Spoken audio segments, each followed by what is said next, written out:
All right, so I wanted to take this opportunity to explain our project design template. It's where everything is housed. It's where your students are working day in and day out. Um, and the reason why we wanted to do this is just so that you had a better scope of what your child is doing and so that you can ask guiding questions and perhaps even ask them to pull up their project design and show you around as you now have this background knowledge of what they are doing. So the first thing is the project focus. So this is where they get their project idea and they house it. Sometimes they come up with clever little titles, or sometimes they simply say what they are going to focus on for this project. In my example, it is poverty. The point of view statement, this will come later. This comes in the design thinking process. When kids find a user, a person who is related to their project idea, and design for them and try to prototype and solve a need that they have. Our next section are our deadlines. You might not see these filled out yet with your kiddo.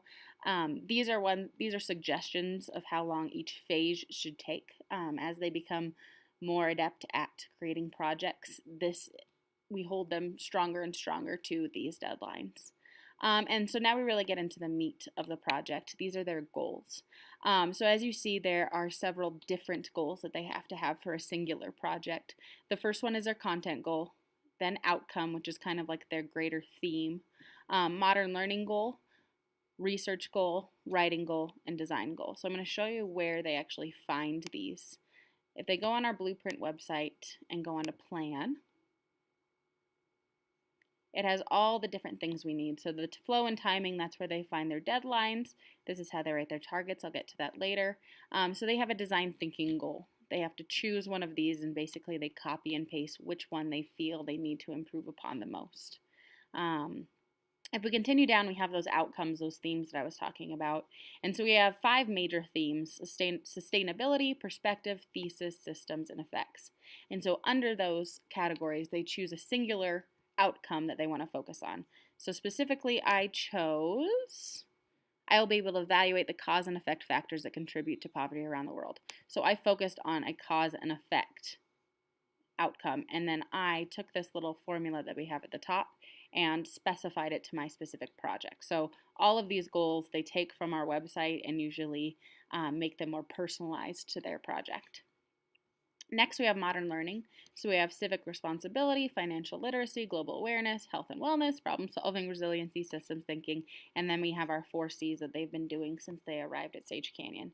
And so when they choose one of these, they actually go into the rubric and it shows like a 1, 2, so those are lower than preferred, and then 3 and 4, which are at grade level or above, of these different attributes. And so then they choose specific language from the modern learning rubric to make a goal from. In this project, I chose to have talking about various problem solutions. So I did problem solving, and then I actually opened up the modern learning rubric, looked for problem solving, and chose language from there.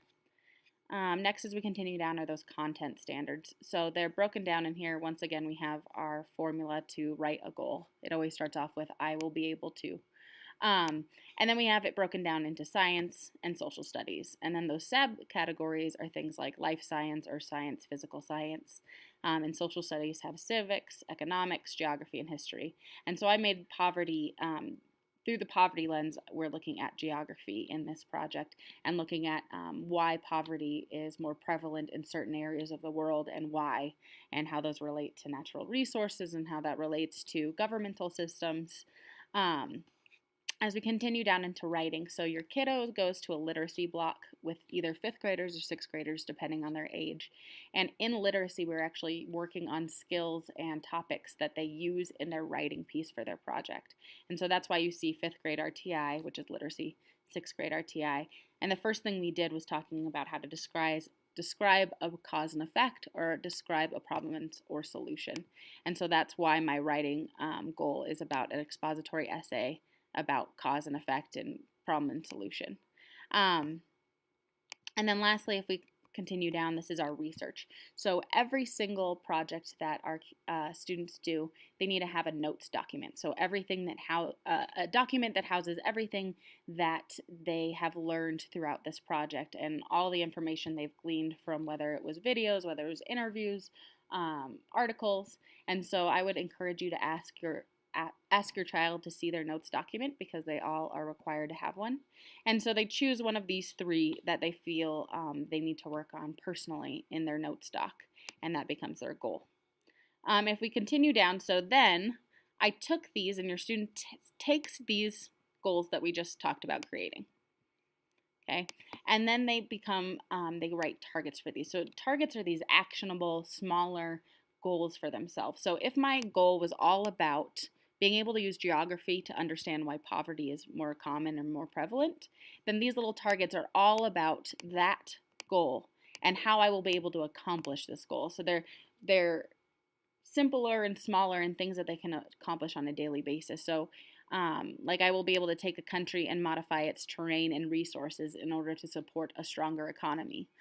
So I would, on a day, I would take this, and this hits, and this helps me accomplish this goal. Some of their targets, we asked them just to simply make a notes document, or we asked them to work on their writing product from literacy/RTI. And then lastly, their design goals we have created for them, just because it's a more complex system, and so we find that it's easier when we give them the targets to accomplish. So now that we've covered how a child designs their project in the beginning, so that's all the front loading that they need to do. Now we're going to look at like what they do on a daily basis and how they accomplish those. So if we go down here to where it says evidence, we have our date, daily goals, and evidence. So today is the 26th, so I put in my date as a student. And then my next is my daily goal. Your daily goal is actually one of those targets that I was showing you before. So if I'm going to go up here and I'm just starting my project, I'm going to choose one of my first targets just so I can start digging into that topic. And so I'm going to copy and paste it right down here. And so if my goal is I'll be able to list the various countries that have a high percentage of poverty, that is exactly what I'm going to do, and I'm going to house that in that notes document. And then over here, so this is what I'm working out through the day, and then at the very end of the day, as a student, I should be reflecting on this and talking about how I accomplished this goal. That might be talking about what I did in my notes doc and linking that in. It might be talking about a seminar that I attended, so perhaps Miss Herzog did a seminar about geography and how that relates to how people live, and I could talk about how attending that seminar helped push my project forward and help give me a better understanding. And so this, by the end of a project, will be filled with all the various dates and all the things that I accomplished. And then by the end of a project, I will have all these targets accomplished. And then last part is our design thinking. So as we talked about before, we like to have our kiddos interviewing people and getting the human perspective on a project. And so this is where they place all of that understanding, all of that learning. They go through the different stages of design thinking and solving a need or enhancing an experience for their user. The nice thing about this is it really requires deeper level thinking, and then it also just really pushes the understanding of their project, and it really shows where they might have holes in their understanding and what they might need to go back and research, or what they might need to go back and find as a student. And so that is their project design. If you have any questions, your facilitators and teachers are always there to listen. And I hope this gave you a better scope of what your students are doing day in and day out.